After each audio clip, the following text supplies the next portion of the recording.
સુરત શહેર કોંગ્રેસ દ્વારા સર પ્રક્રિયા મામલે વિરોધ નોંધાવ્યો હતો।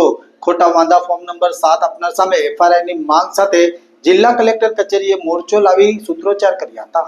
સુરત સહિતના અનેક શહેર અને ગુજરાત રાજ્યમાં સર પ્રક્રિયા હાથ ધરવામાં આવી હતી, જેમાં ખોટા વાંધા ફોર્મ નંબર 7 આપનાર સામે એફઆઈઆરની માંગ સાથે સુરત શહેર કોંગ્રેસ દ્વારા વિરોધ નોંધાવવામાં આવ્યો હતો અને ફ્રોડ લોકોને સજા કરો અને મતદારોને ન્યાય આપવાનું જણાવી પૂર્વ ધારાસભ્ય આનંદ ચૌધરીએ સરકારની કામગીરી સામે આક્ષેપ કર્યા હતા।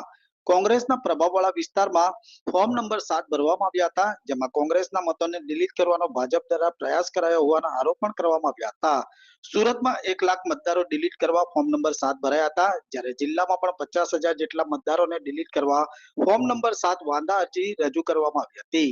ભાજપના કાર્યકરો દ્વારા ખોટી રીતે ફોર્મ નંબર 7 ભરવામાં આવ્યા છે, જેની કલેક્ટર તાત્કાલિક તપાસ કરે તેવી માંગ કરી હતી। જે લોકોએ ફોર્મ નંબર 7 ભર્યું છે તેની પાસે આધાર પુરાવા માંગે અને ખોટા ફોર્મ નંબર 7 ભરનારા સામે પોલીસ એફઆઈઆર કરવામાં આવે તેવી માંગણી કરી હતી। જો કલેક્ટર તપાસ કરી કાર્યવાહી કરશે તો તેમને અભિનંદન પાઠવીશું, અન્યથા ખોટા ફોર્મ નંબર 7 ભરનાર સામે કાર્યવાહી નહીં થાય તો ઉગ્ર આંદોલન કરવાની ચીમકી પણ ઉચ્ચારવામાં આવી હતી। જે રીતે એસઆઈઆર નો મુદ્દો દેશભરમાં ચાલે છે અને ખાસ કરીને ગુજરાતમાં જે રીતે વિધાનસભાઓમાંથી નામ કમી કરવાના જે ફોર્મ નંબર 7 છે એ બલ્ક મેસેજથી અને ખૂબ મોટા પ્રમાણમાં ભાજપના કાર્યકર્તાઓએ અરજી કરી છે।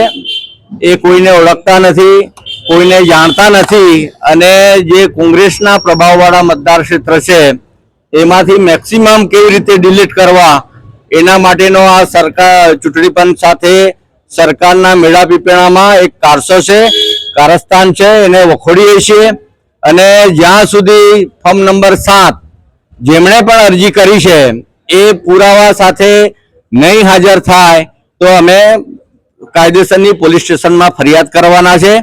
એના માટે અમે આજે કલેક્ટરશ્રીને નિવેદન કરવા અને તાકીદ કરવા આવ્યા છે કે ફોર્મ નંબર 7 જે ભરાયા છે મેક્સિમમ અમારે સુરત શહેરમાં 1 લાખ જેટલા ફોર્મ નંબર 7 ભરાયા છે, તેમાં મેક્સિમમ લિંબાયત વિધાનસભામાં 30,000 જેટલા ફોર્મ ભરાયા છે।